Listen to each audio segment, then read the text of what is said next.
Hai, Assalamualaikum dan salam sejahtera. Kita bertemu lagi ya kali ini.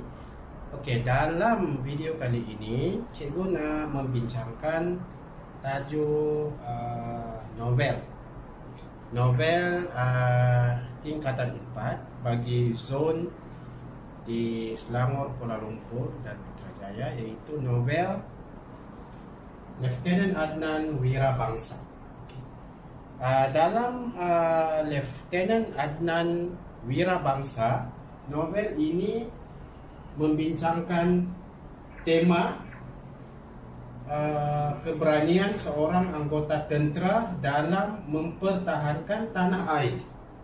Jadi Lieutenant Adnan sebagai watak utama dalam novel ini seorang yang berani,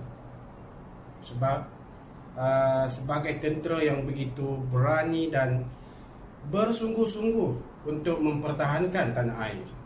Kita sendiri melihat dalam novel tersebut bagaimana peristiwa pertempuran yang berlaku di Bukit Candu antara pasukan yang dipimpin oleh Lieutenant Adnan dan pasukan tentera Jepun, di mana Lieutenant Adnan berjuang hingga ketitisan darah yang terakhir kerana rasa cinta dan pengorbanannya untuk memastikan negara tidak jatuh ke tangan musuh, walaupun dalam pertempuran tersebut beliau telah terkorban. Tetapi semangat keberanian itu yang perlu kita hargai dan perlu kita contohi dalam kehidupan kita sebagai seorang warga negara yang patriotik atau cinta negara. Itu tema. Okey, bagaimana pula persoalan? Banyak persoalan yang terdapat dalam novel ini, tapi bagi maksud video ini cikgu akan menjelaskan 3 persoalan. Kerana biasanya dalam peperiksaan apabila kita dikemukakan dengan persoalan misalnya, kita memerlukan 2 ataupun 3 fakta bagi menjawab soalan tersebut. Baiklah, apakah persoalan yang terdapat dalam novel ini? Pertama, persoalan pengorbanan seorang isteri. Pengorbanan seorang isteri digambarkan apabila isteri Lieutenant Adnan, iaitu Sofia, sanggup berkorban berjauhan dengan suaminya dan menjaga anak-anak. Jadi Lieutenant Adnan berada di Candu untuk mempertahankan negara, manakala isterinya bertinggal berjauhan di kampung Sungai Rahmat dan tabah cekal walaupun bersendirian membesarkan anak-anak kerana Lieutenant Adnan tidak dapat bersama disebabkan pengorbanan terhadap tugas mempertahankan negara yang perlu dilaksanakan.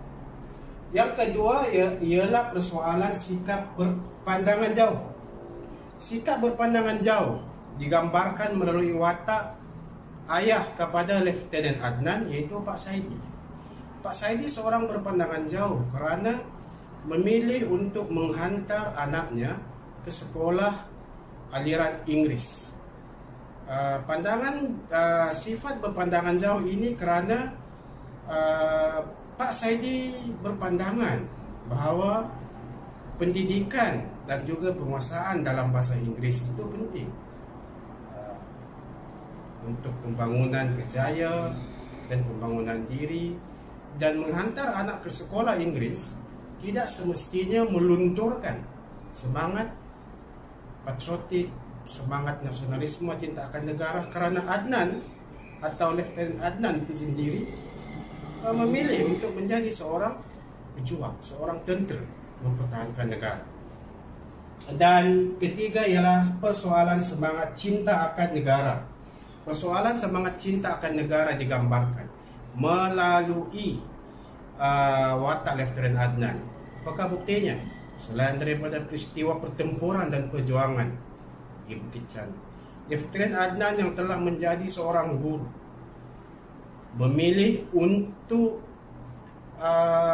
bertukar kerjaya menjadi seorang tentera. Dan perkara itu telah dimaklumkan oleh Lieutenant Adnan. Ketika itu beliau menjadi seorang guru, memaklumkan kepada